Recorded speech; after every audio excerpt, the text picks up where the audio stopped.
there was this swordsmith who will make wonderful and very strong sword.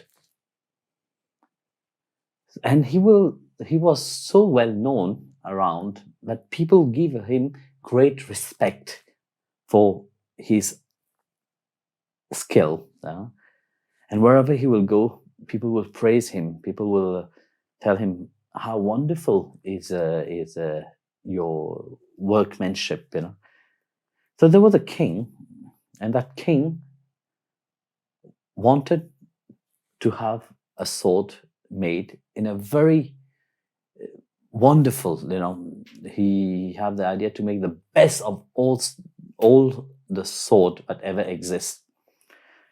So he invite the swordsmith to his palace, and he was so delighted to welcome him, and he was so happy to welcome him.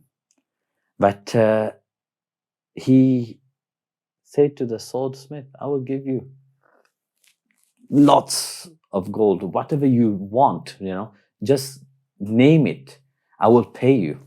So this simple swordsmith said, first let me do my work. So he asked for the things to make his work, to make the sword. And as he built the sword, after some time, when the sword was ready, the king came to receive the sword.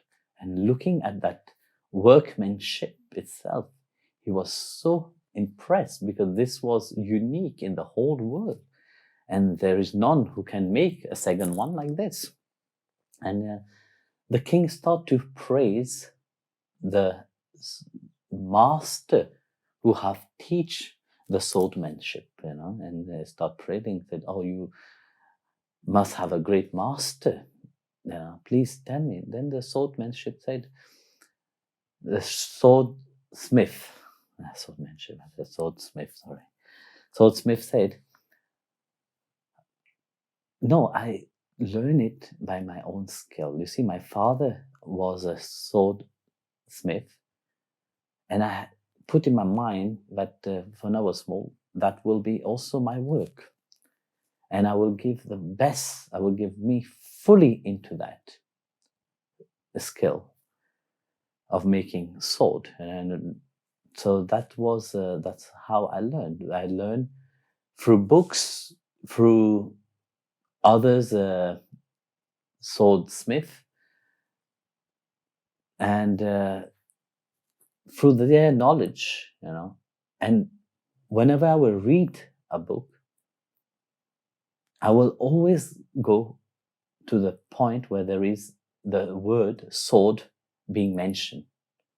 And if ever there is nothing concerning the sword into that book, I will not read about it. I will put it away. And this is how I